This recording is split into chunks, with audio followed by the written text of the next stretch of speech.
dual-core, dual CPU machines at about 2.7 gigahertz to quad-core, processor machines at about 2.9 gigahertz. And all of them have 16 gigabytes of memory, and we're running a single instance on them. So we're running actually kind of a very, very large JVM, which is surprising. We actually had to spend a bunch of time getting that to work correctly. I don't recommend running a JVM of that size. If you can. Did you say the stack is just the server container? Or yeah. You don't use BJB or no. app server or no. all that stuff? Okay. No, none of that. Okay, no, that's good. Yeah, yeah, it is good. Do you directly do JDBC or do you have any framework in the front? Okay, so that's a big question. Now we're well past that. Maybe we should do like okay, that's fine. Steve will come back because I've had this set of questions asking.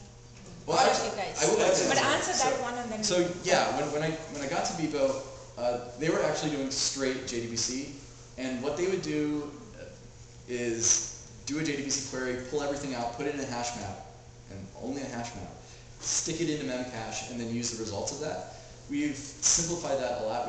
We sort of wrapped that up with some DAOs, and we've basically in every page you see like the full JDBC query with result sets and connections, and the connection handling would be repeated on every page. It was horrible. It was really, I just don't understand how someone could think. The first thing I did was write an object called query that had a single method called select, and then we added some more later. But select took a string and then varargs for parameters, and it was a SQL statement, varargs, and returned a map and did all the mapping for you, and it reduced our code by an unbelievable amount. Also, got rid of any bugs in connection handling.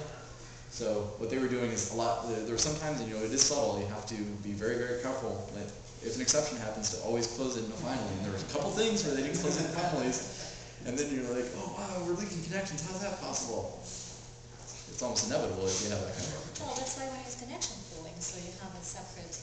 Well, Resin actually provides its own connection pool, and Resin monitors, if you do leak a connection, it will close it. But the time between the connection being leaked and Resin closing it is actually just the end of the request, is too much.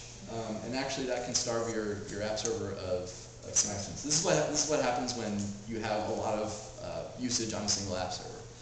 We have a lot of problems that are fairly unique to running these ginormous JVMs and pushing a lot of... Look at Blastfish. We've actually done a lot of optimizations, and we have enterprise apps running on it, so it scales well.